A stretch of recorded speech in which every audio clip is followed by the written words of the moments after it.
Hindi ka sana ha. Yung mga... may microphone. Ayan, okay. Hindi ako mababalo. Ang tanong, sino ang first romance? You are my first romance. At sino ang sinabihan yung please be careful with my heart? Magagalit si Annabel Ramos sa akin.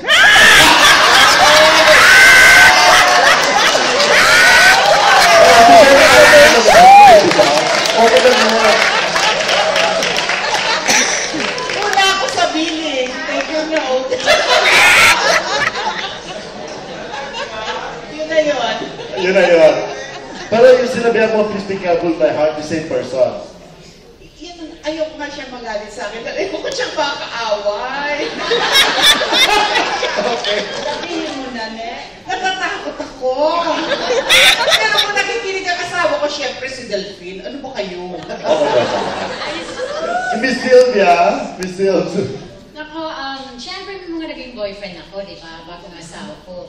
Kaya yung mga na-experience ko dun sa mga naging ex ko, pagdating sa asawa ko, siya yung sinabihan ko na ang dami ng pain na naramdaman ko, ang dami ko ng sakit sa buhay. Kaya please lang this time, be careful. Kasi parang hindi ko nakakayanin ang bagong sakit.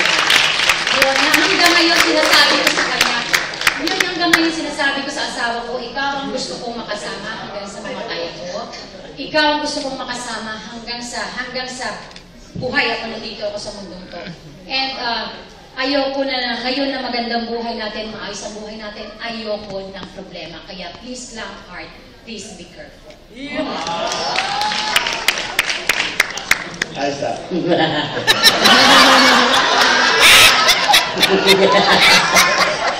Okay, Johnny.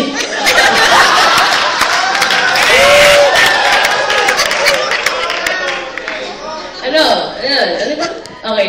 Siyempre, tama. Kasi please be careful. Yung mga nauna, yung mga dating...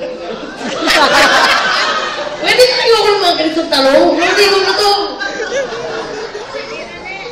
Patsin. Anyway. Siyempre, yung mga nakaraan, parang, of course, lahat naman eh. Para sa akin, hindi ka nang papasok sa isang relationship na hindi mo gustong ingatan. Diba? Hindi mo gustong alagaan. But of course, things end. And like what like what meron kay Sylvia ngayon, of course, you would like to have that also.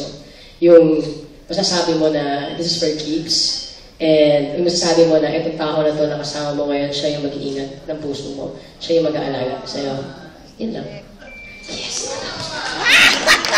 Friend. My friend. Siguro kahit sa ang relationship naman, di ba, parang wala namang may gustong masaktan. Kaya...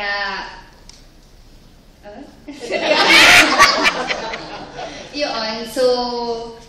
Siguro para sa mga, ano ba to?